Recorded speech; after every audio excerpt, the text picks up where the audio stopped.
Hello everyone and welcome back to my channel.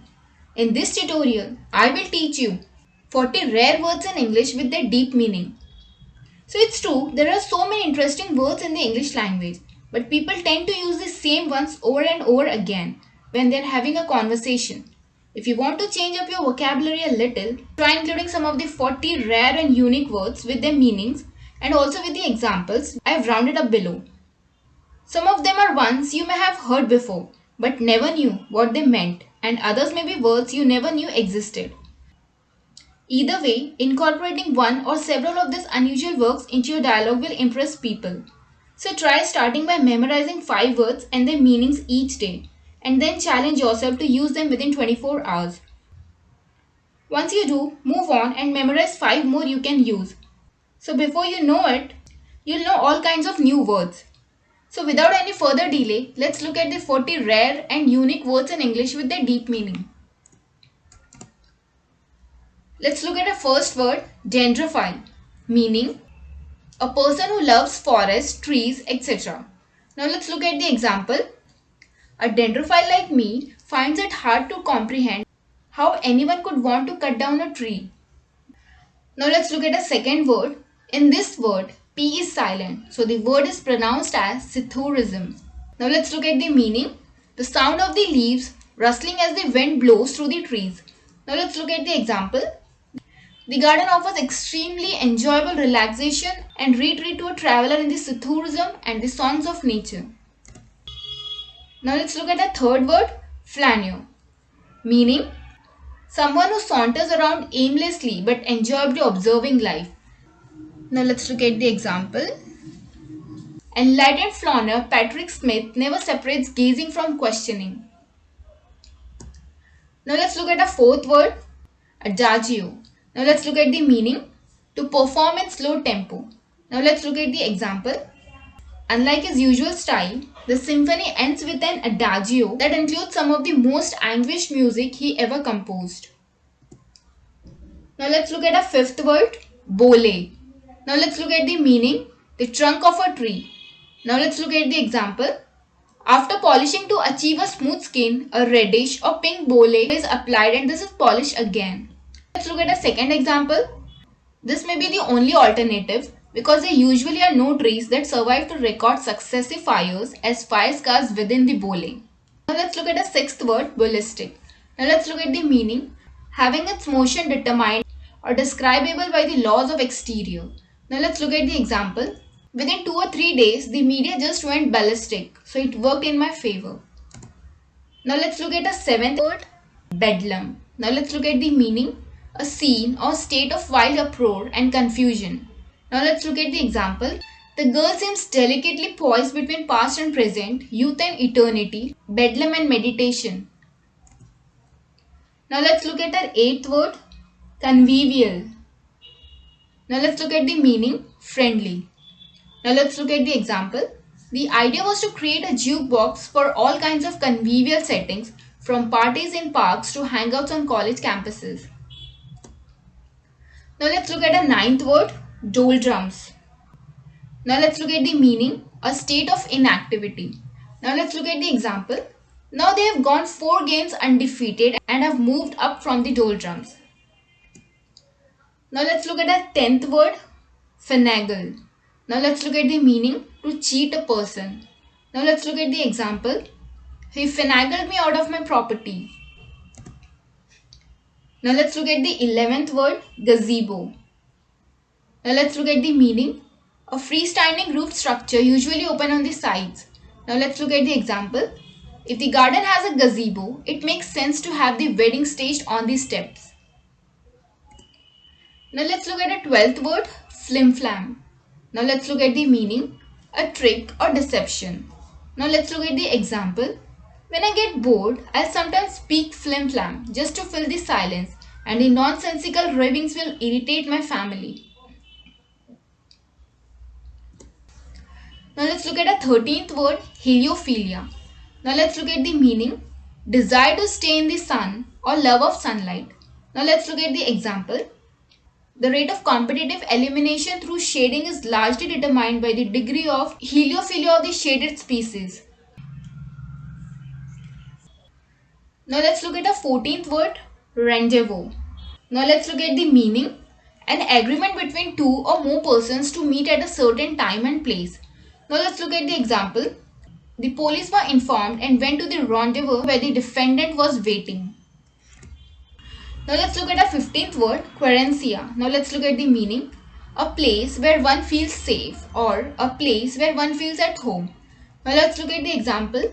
A bull trying to reach its querencia is often more dangerous than a bull that is attacking the cape directly. Now let's look at the 16th word, vapid. Now let's look at the meaning, exhausted. Now let's look at the example. I'm still feeling vapid with the flu bug. Now let's look at the 17th word, wayfarer. Now let's look at the meaning, a person who travels on foot. Now let's look at the example. Advice from local wayfarer sailors may also be useful. Now let's look at the 18th word, indolent. Now let's look at the meaning, wanting to avoid activity or exertion or lazy. Now let's look at the example. Being a rather indolent person, that suits me just fine. Now let's look at the 19th word, wabi sabi. Now let's look at the meaning, the discovery of beauty within the imperfections of life and art. Now let's look at the example. I'm all about wabi sabi these days. Perfection is so overrated. Now let's look at the 20th word, onism. Now let's look at the meaning, the awareness of how little of the world you will experience. Now let's look at the example. Lying in the hospital bed next to her, he felt her onism as she looked out the window in despair. Now let's look at the 21st word, woozy. Now let's look at the meaning, stupidly confused. Now let's look at the example. I still felt woozy from all the pills. Now let's look at a second example. He felt woozy and dizzy as usual in the morning and he slowly rocked himself forward and forced himself up. Now let's look at the 22nd word, windbag. Meaning, an empty, voluble, pretentious talker or a person who talks at length but says little of any value. Now let's look at the example. I think he's a pompous old windbag. Now let's look at the 23rd word, whirlybird. Now let's look at the meaning, a helicopter. Now let's look at the example. No wonder generals and presidents are so partial to whirlybirds. Now let's look at the 24th word, petrichor.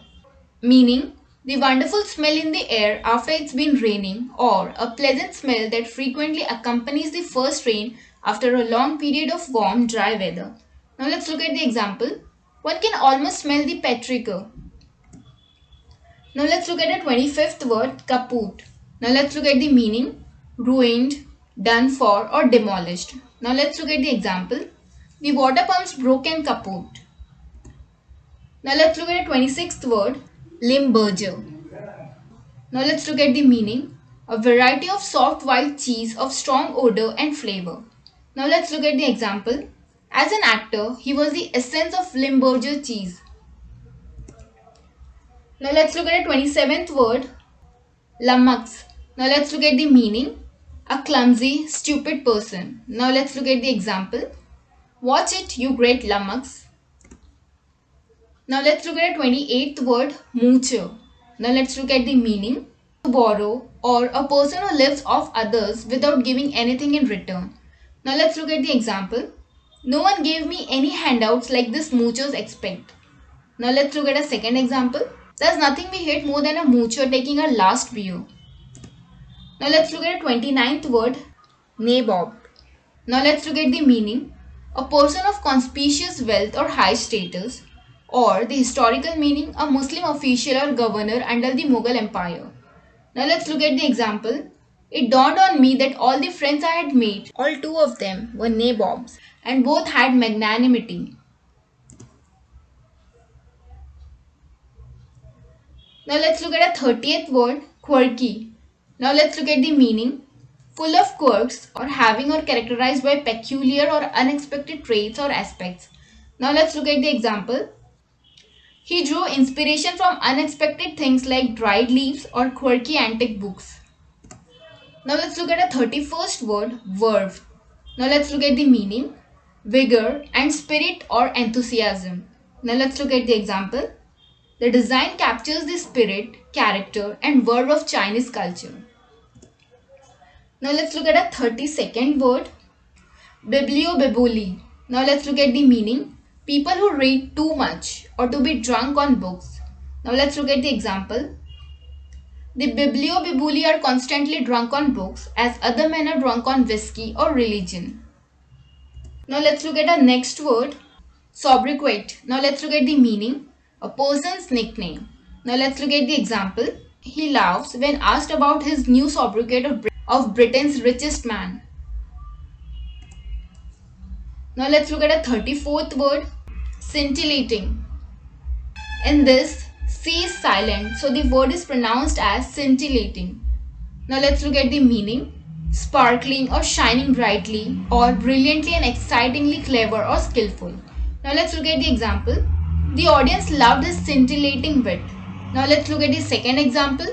The weather was turning cooler, but the sun was still scintillating enough to warm my skin. Now let's look at our 35th word, cloudburst. Now let's look at the meaning. A sudden and a very heavy rainfall. Now let's look at the example. Well, we had a cloudburst with lightning and thunder this afternoon. Now let's look at a 36th word, previse. Now let's look at the meaning. Foresee or predict, maybe an event or something. Now let's look at the example. He had intelligence to previse the possible future. Now let's look at a 37th word, auroral. Now let's look at the meaning. Of or like the dawn. Now let's look at the example. There was an exceptional auroral glow over the entire sky.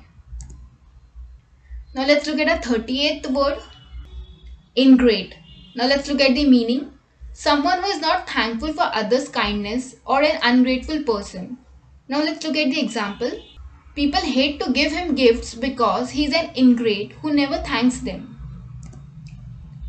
Now let's look at a 39th word, ambivert. Now let's look at the meaning. A person whose personality type is between extrovert and introvert. Now let's look at the example.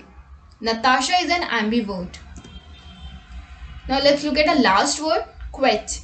Now let's look at the meaning. Complain persistently. Now let's look at the example. Jane's quetching about her crummy existence.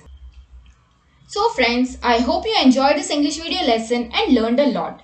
So you can continue studying with me by subscribing to my channel and don't forget to press the bell icon to get the notification for my upcoming videos. Thank you for watching.